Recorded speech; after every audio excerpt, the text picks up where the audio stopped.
Bismillahirrahmanirrahim. Assalamualaikum warahmatullahi wabarakatuh. Waalaikumsalam Waalaikumsalam warahmatullahi Oke. wabarakatuh. Hamdan wa syukranillah, salatan wa salaman ala rasulillah wa ala alihi wa ashabihi wa mawalah.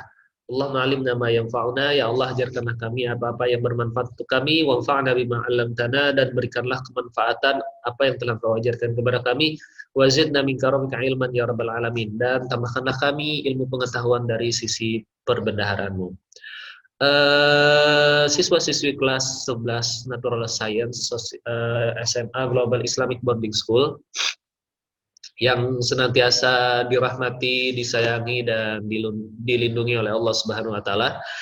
Insya Allah pada kesempatan pagi kali ini kita akan melanjutkan pembahasan. Misi bentar.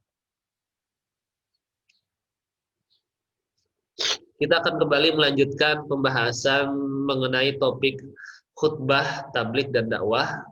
Yang pada sebelumnya kita sudah membahas mengenai tata cara khutbah, yang sudah Mister contohkan juga secara ini langsung.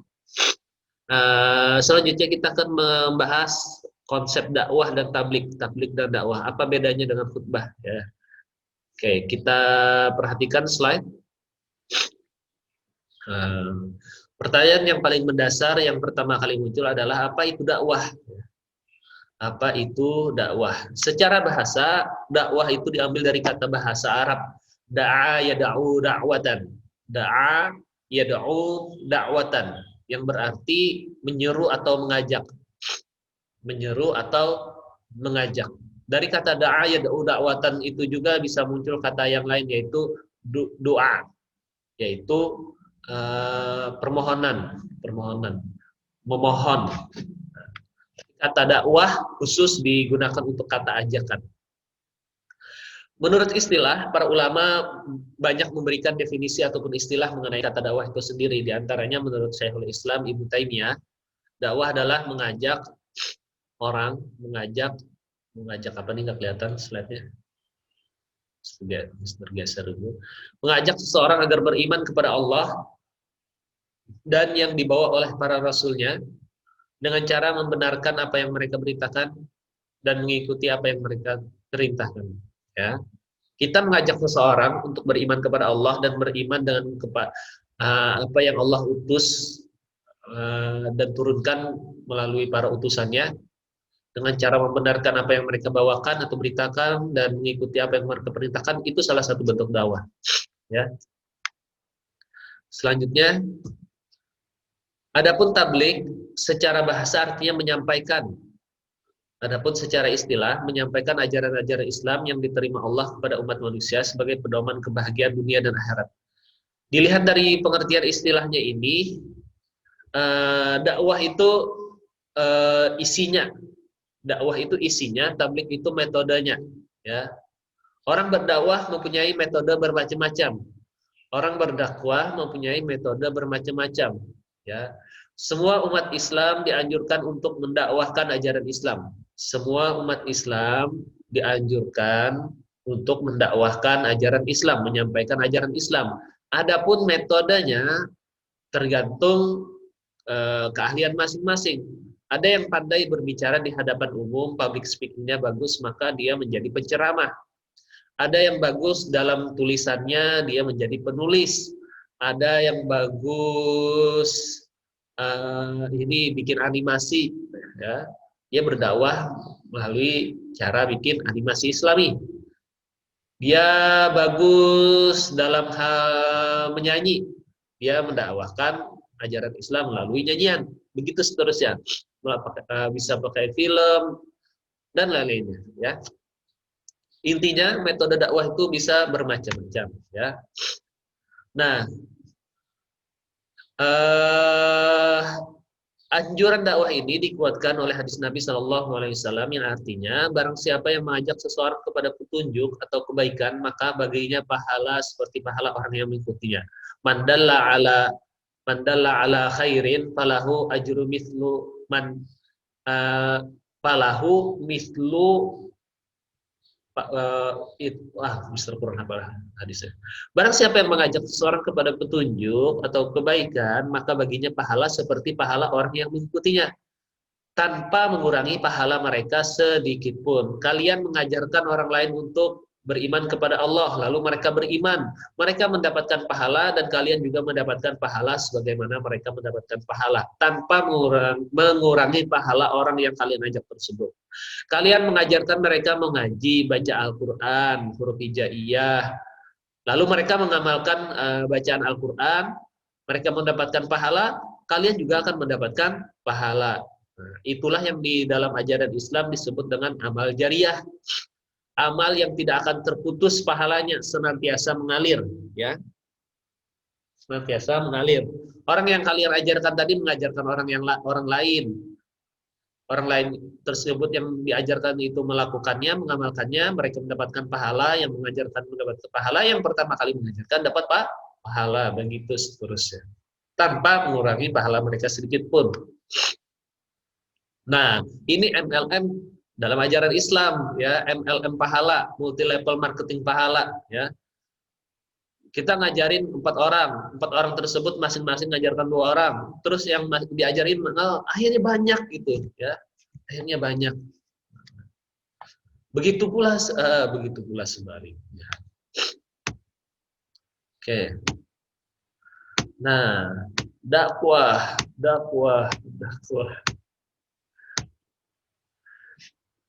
Dakwah, ya, adalah kerja nyata para arsitek peradaban.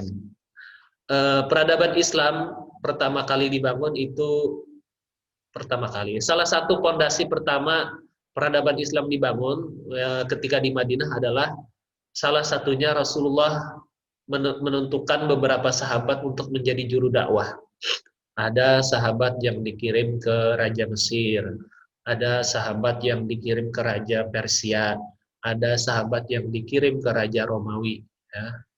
Raja-raja, pembesar-pembesar kerajaan yang ada di sekitar kota Madinah pada saat itu diajak oleh Rasulullah untuk memeluk agama Islam.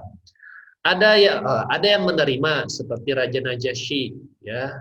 Meskipun Raja Najasyi tidak terang-terangan mengatakan dirinya seorang Muslim, akan tetapi ketika Raja Najasyi meninggal, Rasulullah memerintahkan para sahabat untuk mensolatkan Raja Najasyi. Artinya Rasulullah diberitahu bahwasanya Raja Najasyi adalah seorang Muslim. Andaikan Raja Najasyi bukan seorang Muslim, pastilah Nabi tidak disuruh untuk mensolatkan oleh malaikat Jibril. Malaikat Jibril datang membawa pesan bahwasanya Raja Najasyi meninggal. Lalu Nabi Muhammad diperintahkan untuk melaksanakan sholat gaib, dan Nabi memerintahkan para sahabat juga untuk melaksanakan sholat gaib. Itulah sholat gaib pertama dalam ajaran Islam. Ya. Ada juga yang menolak dengan halus seperti Raja Mesir dan Raja Romawi. Ada juga yang menolak secara kasar dengan cara membunuh utusan Rasulullah. Nah, Raja Mesir menolak dakwah Nabi, namun mereka memberikan hadiah sebagai sambutan baik gitu. Ya, Raja Romawi juga menolak, tetapi tidak secara kasar. Ya. Oke, nanti itu seharusnya sudah dibahas tuh pada kelas 10 ya. Tapi nggak apa-apa. Oke, kalian mau jadi seperti mereka? Ini, kalian nggak kenal, sempat kenal apa enggak nih? Ada yang tahu nih foto siapa? Boleh chat atau suara? Nah, ini kalian nggak ketemu ini.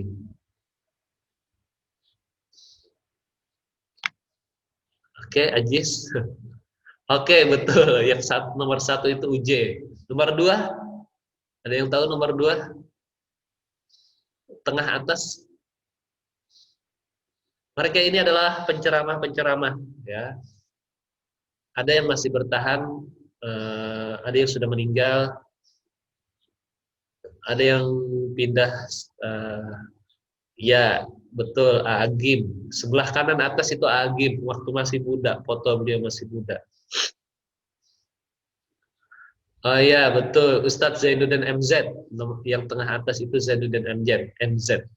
Nah, Mama Dedeh masih di Indosiar ya. Ustadz Yusuf Mansur lebih banyak ke bisnis beliau. Ustadz Arifin Ilham sudah meninggal, almarhum sudah meninggal kemarin. Oke.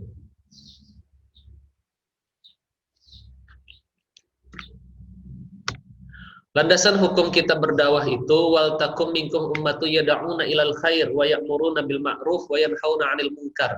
Tidaklah hendaklah ada di antara kalian sebagian umat yang menyuruh segolongan umat yang menyuruh kepada kebaikan, memerintah kepada ma'ruf dan mencegah kepada yang munkar. Nah, berdasarkan ayat Al-Qur'an ini, maka hukum dakwah itu fardu kifayah. Hendaknya di sebuah komunitas Islam, baik itu berupa kota, kampung, kecamatannya yang ada orang-orang Islamnya, hendaklah ada sebagian orang yang mengambil peranan sebagai juru dakwah, menyampaikan perkara-perkara baik, memerintahkan kepada perkara yang baik, dan memberitahu kepada yang mungkar untuk dijauhi. Hendaklah ada sekelompok orang seperti itu. Kalau tidak ada sama sekali, maka akan berdosa komunitas tersebut. Sama seperti sholat jenazah yang hukumnya fardu kifayah, maka berdakwah juga hukumnya fardu kifayah. Harus ada sebagian orang yang melaksanakan ini. Ya, harus ada sebagian orang melaksanakan ini. Ya. Kalau ada sebuah komunitas Islam, kalau tidak ada sama sekali yang mau berdakwah, mau menyampaikan ajaran baik dari ajaran Islam, maka seluruh komunitas tersebut jatuh kepada perbuatan dosa, karena tidak ada yang mau menyampaikan ajaran Islam, ajaran Allah. Nah. Lanjut. Sabda Nabi, man ra'a minkum mungkaran falyughayyir biyadihi. Siapa yang melihat kemungkaran, hendaklah ia merubah kemungkaran tersebut dengan tangannya. Fa illam yastati' fa bilisanih. Jika ia tidak mampu, maka rubahlah dengan lisannya. Nasihati. Kalau kita tidak bisa mampu menegur dengan cara kekuasaan, kita tidak bisa stop enggak? Nggak bisa kayak gitu, nasihati. Fa illam yastati' fa biqalbihi wa dzalika adhaful iman. Kalau udah terang-terangan menegur nggak berani, menasehati juga nggak berani, ya paling nggak dalam hati kita mengingkari perbuatan mungkar tersebut. Dalam hati paling tidak kita mengingkari perbuatan kemungkaran tersebut. Kemungkaran tersebut kita ingkari dalam hati, bahwasanya dalam hati kita nggak setuju gitu ada kemungkaran seperti itu. Hanya saja kita nggak bisa merubahnya secara lisan, nggak bisa beri nasihat, juga nggak bisa menghentikan secara paksa dengan kekuasaan misalkan. Paling nggak di dalam hati kita menolak. Jangan sampai yang di dalam hati ini juga nggak ada. Karena itu kata Nabi, selemah-lemahnya iman. Kalau di dalam hati pun kita biasa aja melihat kemungkaran, nggak sedih, nggak benci melihat kemungkaran, maka ditakutkan keimanan seseorang akan telah tercabut di hatinya. Ya, jangan sampai kalian, Mister juga termasuk, saat melihat sebuah kemungkaran, nggak ada terbesit apa-apa di dalam hati, nggak ada terbesit di dalam apa-apa dalam hati, seolah-olah itu perbuatan biasa gitu. Jangan sampai, ya. Jangan sampai ada seseorang berlaku tidak jujur, diam aja, bukan urusan saya itu urusan, nggak usah ngurusi orang lain misalkan, dalam hati gitu ya. Ada orang yang korupsi, dia juga yang korupsi, selama tidak berdampak buruk kepada saya, nggak apa-apa, biarin aja. Nah, jangan sampai kayak gitu ya. Dan konsep acuh dan tak acuh ini sudah mulai banyak marak di kalangan para remaja Islam ya. Sedikit banyak remaja Islam sudah mulai luntur rasa rasa kepekaan terhadap perkara mungkar. Mereka seolah-olah nggak peka lagi kalau perkara itu perkara mungkar, perkara yang tidak bagus ya. Contohnya nih, ada channel YouTube yang ini apa istilahnya? Ada channel YouTube yang meramaikan statement kayak gini. Sah-sah aja saya berlaku bebas, melakukan pergaulan bebas, selama saya bertanggung jawab kan nggak apa-apa aja. Nah, seolah-olah perbuatan bebas tersebut menjadi boleh untuk dia lakukan karena dia akan bertanggung jawab dengan perbuatan bebas tersebut. Nah, dan ini channelnya ditonton oleh ratusan ribu orang ini, dan rata-rata Mister Yakini orang yang menonton itu kalangan remaja yang mudah terpengaruh, yang masih dalam masa pencarian jati diri. Ketika mereka mendapatkan pembelajaran seperti itu, ditakutkan konsep-konsep seperti itu cepat tertanam di benak mereka. Ya, kalian nonton channel tersebut, wah bener ya, kayaknya bener banget nih pendapatnya. Iya, kita nggak apa-apa berzina, pacaran bebas, merokok, mabuk-mabukan selama kita nggak merugikan orang lain. La ilaha illallah lah. Mister mendengar seperti itu speechless dah. Kok bisa pikiran seperti itu ada gitu ya. Padahal dengan jelas sudah larangan dalam Al-Quran maupun hadis, ya, yang mengatakan tentang perbuatan-perbuatan tersebut diharamkan. Bertanggung jawab atau tidak, ya, haram ya haram gitu maksudnya. Haram ya haram, ya. Kalian nanti bisa menemukan sendiri kok channel-channel seperti itu. Dan ngerinya lagi, umatnya, pendukungnya banyak. Oke. Ya. Kemungkaran baik itu dilakukan oleh orang yang bertanggung jawab dengan perbuatan tersebut atau tidak, tetap kemungkaran. Tidak akan berubah, ya. Tidak akan merubah hukumnya. Zina ya zina, ya. Zina ya zina. Mau bertanggung jawab atau enggak, ya tetap zina hukumnya. Haram hukumnya. Next. Dakwah merupakan prasyarat khair ummah. Di dalam ayat yang lain, Al-Quran menjelaskan umat Islam akan menjadi umat yang terbaik apabila mereka melaksanakan dakwah. Kuntum khaira ummatin ukhrijat linnas. Kalian adalah umat terbaik yang dilahirkan untuk manusia. Ta'muruna bil ma'rufi wa tanhauna 'anil munkar wa tu'minuna billah. Kenapa kalian menjadi umat yang terbaik di antara umat-umat manusia? Kata Al-Quran, ta'muruna bil ma'ruf, kalian itu mengajak kepada yang baik. Wa tanhauna 'anil munkar, dan kalian itu mencegah kepada perbuatan yang mungkar. Oke, dua syarat ini tidak hanya dimiliki oleh orang Islam. Umat-umat lain juga mempunyai konsep kebaikan dan keburukan. Mereka mengajak kepada kebaikan dan mereka mengajak kepada keburukan. Akan tetapi mereka tidak bisa menjadi umat yang terbaik. Kenapa? Mereka tidak memenuhi syarat ketiga, wa tu'minuna billah, dan beriman kepada Allah. Orang-orang Hindu, mereka mengenal konsep kebaikan dan keburukan. Mereka mengajak kepada yang baik dan mencegah kepada yang buruk. Apakah mereka menjadi umat yang terbaik? Tidak. Mereka kurang satu syarat, beriman kepada Allah. Orang-orang barat juga mengenal yang namanya perbuatan baik dan perbuatan buruk.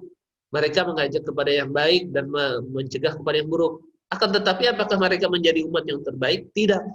Kenapa? Karena mereka kurang satu syarat, yaitu beriman kepada Allah. Dan syarat ini hanya terpenuhi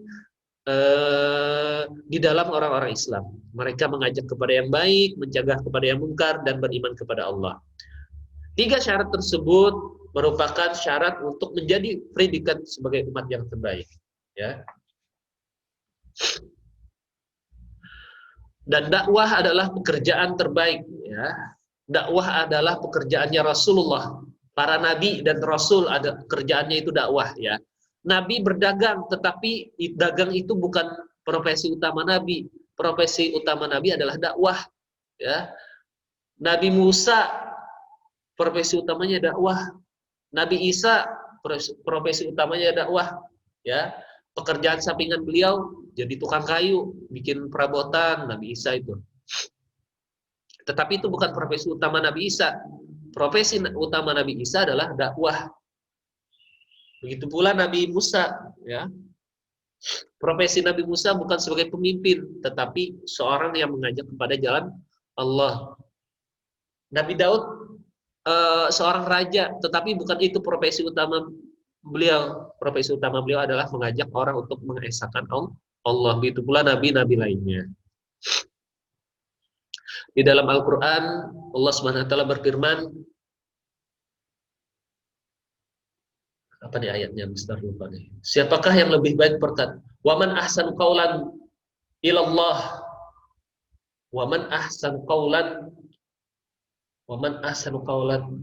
Nggak hafal Mister ayatnya. Siapakah yang lebih baik perkataannya daripada perkataan orang yang menyeru kepada Allah? Sebaik-baik perkataan yang keluar dari mulut kita adalah perkataan yang mengajak orang lain untuk mengingat Allah, mengerjakan amal soleh, perkataan kita yang membuat orang untuk berbuat baik, dan berkata, sungguhnya aku termasuk orang-orang yang berserah diri, dan perkataan kita yang membuat seseorang tersadar bahwasanya dia adalah seorang muslim, orang yang berserah diri. Ini adalah perkataan-perkataan terbaik yang bisa keluar dari kita, ya. Jujur itu baik, tapi tidak kalah baiknya, ya, daripada perkataan mengajak seseorang kepada Allah. Ya. Mister fit nih. Nah, hadis Nabi Shallallahu Alaihi Wasallam, la ayyahdiyaka Allahu bika rajulan wahidan khairun laka min ayyakuna laka min humurin ni'am.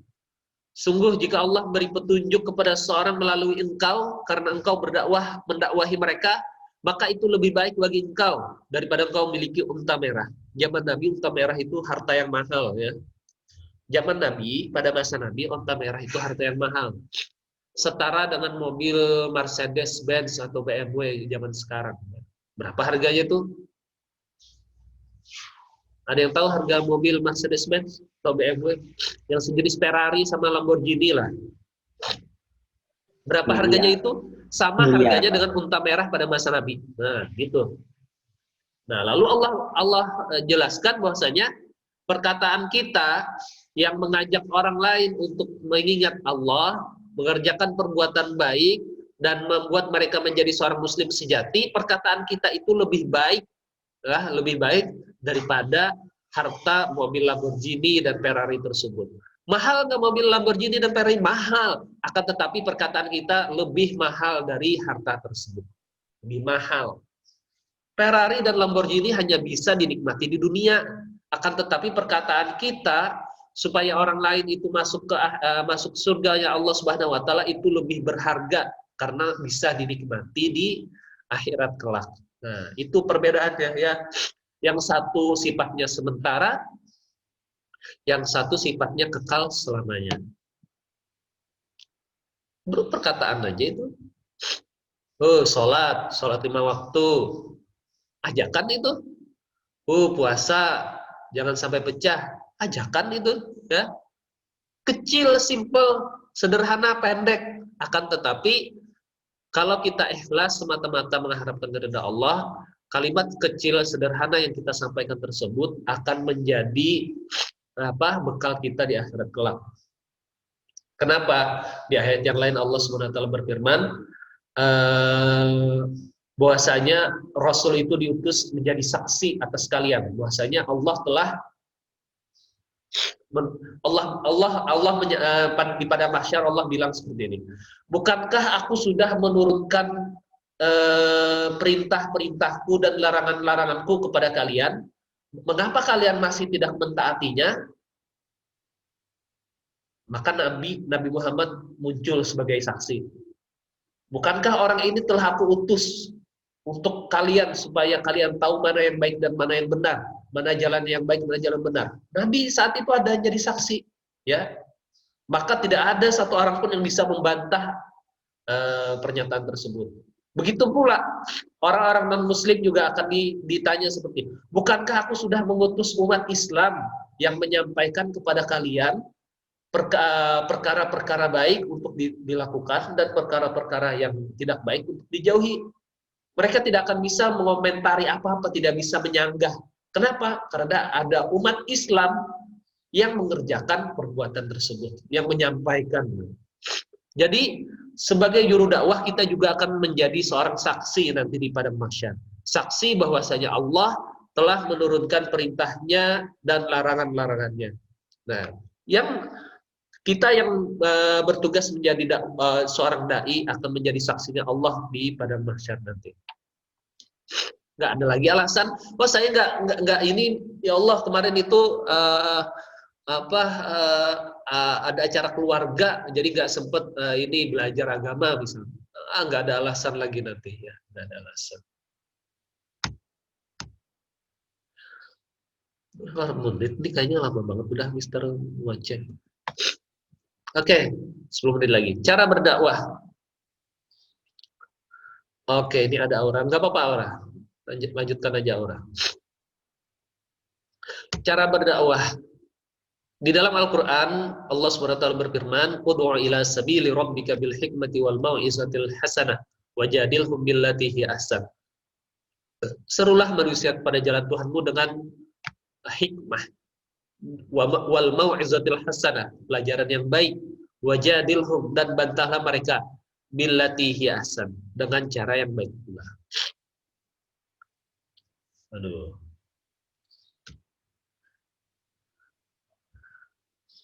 Ini sudah tadi kita sebutkan ya. Barang siapa yang menunjukkan kepada kebaikan, maka yang mendapat pahala sama dengan yang mengerjakan.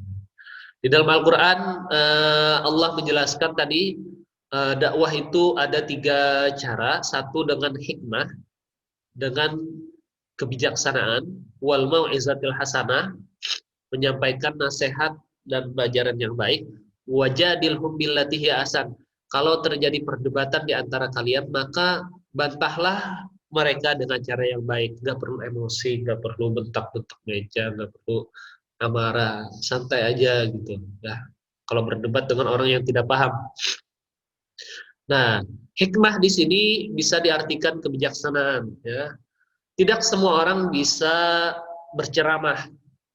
Tidak semua orang bisa berani tampil di hadapan umum menyampaikan nasihat-nasihat kebaikan. Tidak semua bisa. Lalu bagaimana kita sebagai orang tersebut yang tidak bisa tampil di depan, menceramah, bagaimana cara kita berdakwah? Cara yang paling sederhana adalah kita tampilkan sifat-sifat Islam yang baik. Kita tampilkan sifat-sifat Islam pada diri kita. Sifat jujur, sifat amanah, sifat disiplin, sifat bersih. Tonjolkan sifat-sifat mulia tersebut. Pastikan kalian sebagai orang Islam mempunyai karakter-karakter yang selaras dengan ajaran Islam. Ya, jujur, amanah, tidak berkhianat, tepat janji, tidak menyakiti perasaan orang lain, dan seterusnya. Dan faktor terbesar umat-umat terdahulu ya menerima dengan cepat ajaran Islam bukan karena mereka memahami ajaran Islam itu dengan baik, bukan. Mereka menerima ajaran Islam dengan cepat ya, langsung memeluk agama Islam karena mereka melihat akhlak orang yang membawa ajaran Islam tersebut. Ya, para pendakwah, para mubalik zaman dahulu itu orangnya santun, ya. Karena mereka suka dengan cara bawahannya, mereka menerima ajaran Islam. Setelah itu baru mereka mulai memahami ajaran Islam itu sendiri. Mereka menerima bukan karena mereka langsung paham, bukan. Tetapi karena mereka melihat, oh orang Islam itu santun. Orang Islam itu tutur katanya halus dan baik. Meskipun keras suaranya, dia tetap menjaga perasaan orang yang menjadi lawan bicara.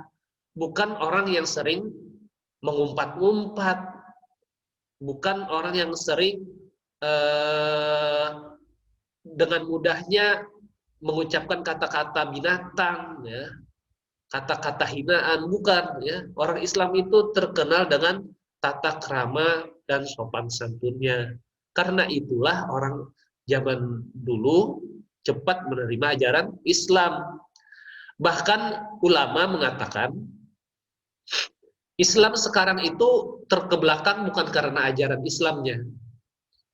Islam yang sekarang itu terkebelakang karena umatnya. Padahal ajaran Islam itu baik, indah. Akan tetapi umatnya tidak bisa menampakkan keindahan dan kebaikan dari ajaran Islam. Makanya Islam seolah-olah tertinggal. Padahal bukan Islamnya yang tertinggal, akan tetapi perilaku dan perbuatan umatnya yang membuat ajaran Islam seolah-olah tertinggal. Islam sekarang identik dengan kotor, jorok, buang sampah sembarangan. Padahal bukan. Islam nggak pernah ngajarin seperti itu. Islam nggak pernah ngajarin buang sampah sembarangan. Islam nggak pernah ngajarin nebang pohon sembarangan. Nggak ada Islam ngajarin seperti itu.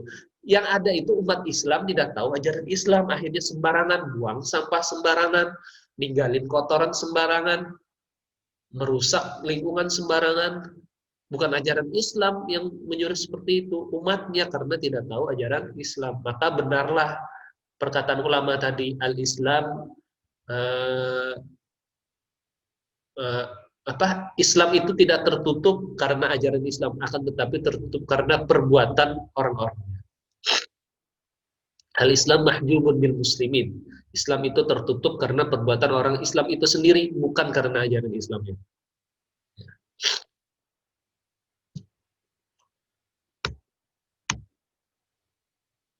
Kalau kita tidak bisa berdakwah, maka tugas utama kita adalah menjadi pribadi yang baik. Cerminan Islam, ya. Cerminan Islam.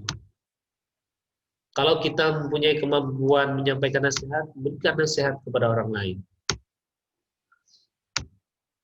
Kalau sebagian kalian punya skill, keahlian untuk berdebat, maka gunakanlah kemampuan kalian itu untuk mempertahankan nilai-nilai Islam, ajaran-ajaran Islam yang banyak sekarang dilecehkan oleh orang-orang luar Islam di luar sana. Kapan berdakwah? Tidak ada batasannya, mulai dari hal yang kecil, mulai dari diri sendiri, dimulai dari hari ini. Apa ini? Konsekuensi menjadi dai. Konsekuensi menjadi dai, dia harus punya amunisi.